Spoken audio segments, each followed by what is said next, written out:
UN Security Council envoys have traveled to the Rafah border region with Gaza.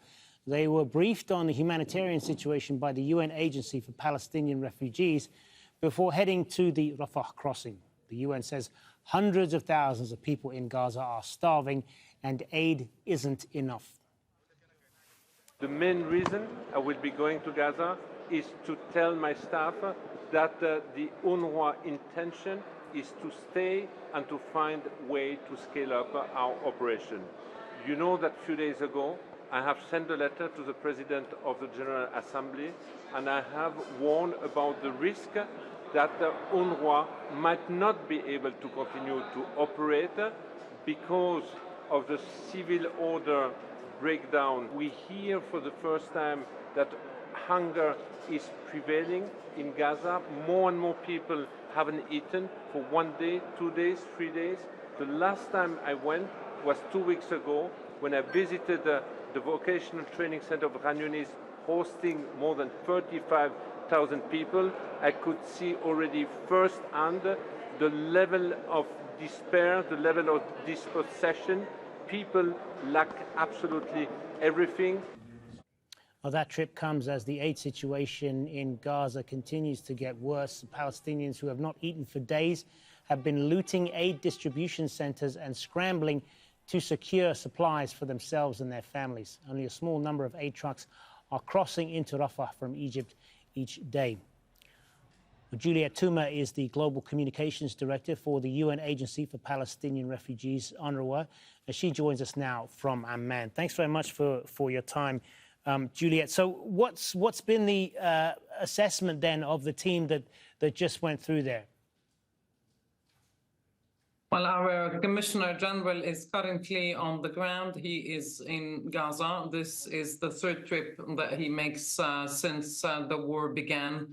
And the purpose is to go, first of all, to be with our teams who have been doing heroic work in providing life-saving support to people under exceptional circumstances. But also it's a message of support to the people of Gaza who have been going through a very, very brutal war.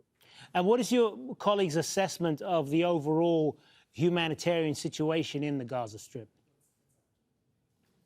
Going from very, very bad to worse, going from a humanitarian crisis that evolved very early on in this war to a humanitarian catastrophe and a humanitarian operation that is being severely challenged, hence the letter that our commissioner wrote to the General Assembly, and mass movement of people, an exodus of people who continue to be shoved into what is just over a quarter of the Gaza Strip. And no place is safe, as we've been saying since early on in this war, and people have nowhere to go. Are you getting any sense at all that your voices are being heard in all of this?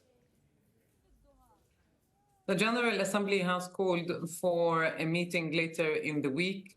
What we've been calling for since early on, and quite often our calls have gone unheeded, is for a humanitarian ceasefire. We saw that the pause was very welcome. It allowed us to bring in much needed supplies, and more importantly, it brought some respite and calm to the people in Gaza after 50 days of a very, very heavy siege and also brutal bombardment and loss of life and grief and despair.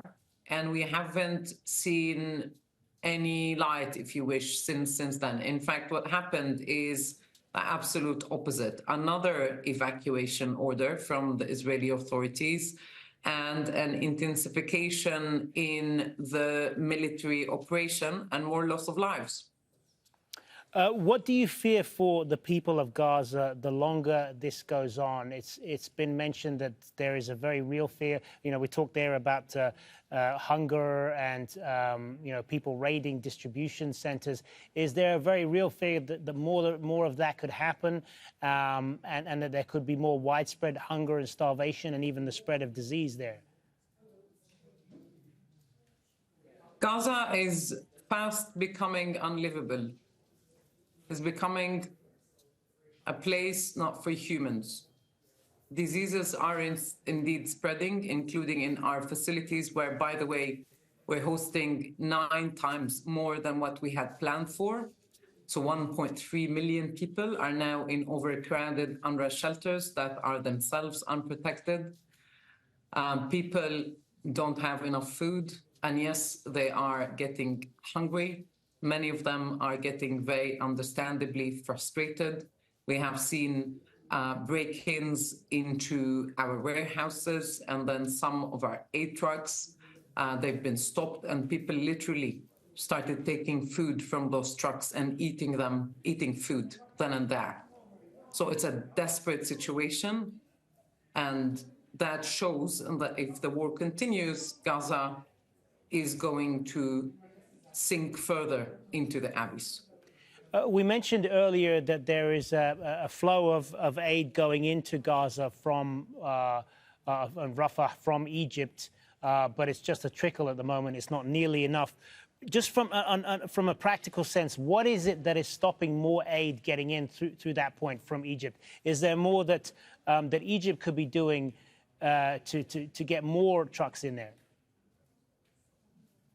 The aid that has been allowed in is not at all enough. And it's also, Rafah is not a place, not a crossing point that is equipped to receive a massive number of trucks. This is precisely why we've been calling on the Israeli authorities to open the other crossing that we've been using before the war. This is Kerem Shalom, and to use that for the trucks. You see, before the war, that crossing was able to process 500 trucks, both for humanitarian use and also for commercial use. And right now, there are no markets in Gaza. I mean, when I was there just a couple of weeks ago, every single shop that we drove past was closed. Every pharmacy was closed, apart from a few vegetable stalls here and there and a couple of bakeries open with very long lines. There's nothing. There's no market. So what needs to happen is more openings, including those crossings that Israel controls,